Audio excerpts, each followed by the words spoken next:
Ivan Shostak is a Ukrainian soldier who was fighting in the east of Ukraine. During the fighting, he was wounded and is now in Kyiv's military hospital.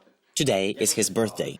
And while the peace talks are taking place in Minsk, Ivan reflects on the war from his personal standpoint. Ukraine is not ready for such a war. I think Ukraine needs peace, and Donbass needs it even more. A lot of peaceful citizens died there. It's time to stop this. Ivan was brought to the hospital in Kramatorsk last Friday and the next day was moved to Kyiv. He was then staying in a different ward. It was then when his wife and kids saw him for the first time since October, when he went to fight in eastern Ukraine.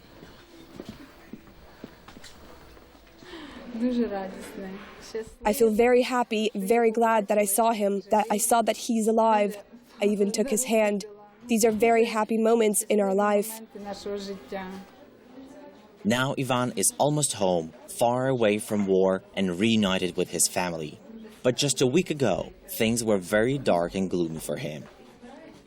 Back then, Ivan was still a prisoner of war, being held by the Russia-backed militants. Ivan was detained in the infamous Donetsk airport.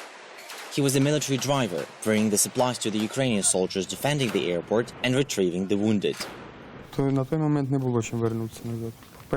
My car was blown up with a grenade launcher.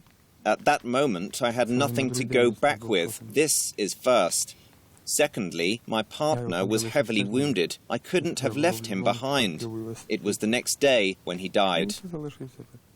The day when Ivan was detained in Donetsk airport and brought to Donetsk hospital for treatment will become one of the most memorable days in his life. Right after being treated for wounds, Ivan was interviewed by the Russian news outlet Live News. Their questions sounded more like coming from an interrogator rather than from a journalist.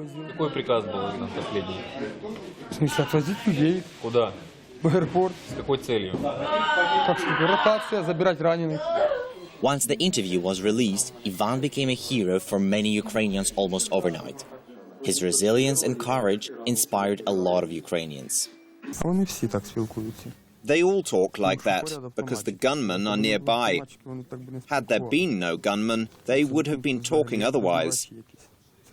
They are like investigators. It was an interrogation, not an interview. He was asking the same questions as the military personnel was asking me. And the fact that while answering the questions of the so-called journalists, Ivan did not reveal any military secrets made him a hero not just for the ordinary Ukrainians. During our visit, Ivan had a high-ranking guest. I saw the way he held himself when he was in detention, the way he was mocking the occupants with his answers to their questions. This was incredible. He deserves a military award because it was an example of courage, real Ukrainian spirit. During our interview with Ivan, we found out that he hasn't yet seen his interview with Live News. We showed it to him, and for the first time, Ivan was watching a video which made him a real hero for so many Ukrainians. With examples of resilience and courage, such as this young man's, Ukrainians become more and more determined to overcome the horrors of war raging on their land. This is Volodymyr Sulhub, Valentina Mudryk, Artem Bahrov, and Bogdan Strelets reporting for Ukraine Today.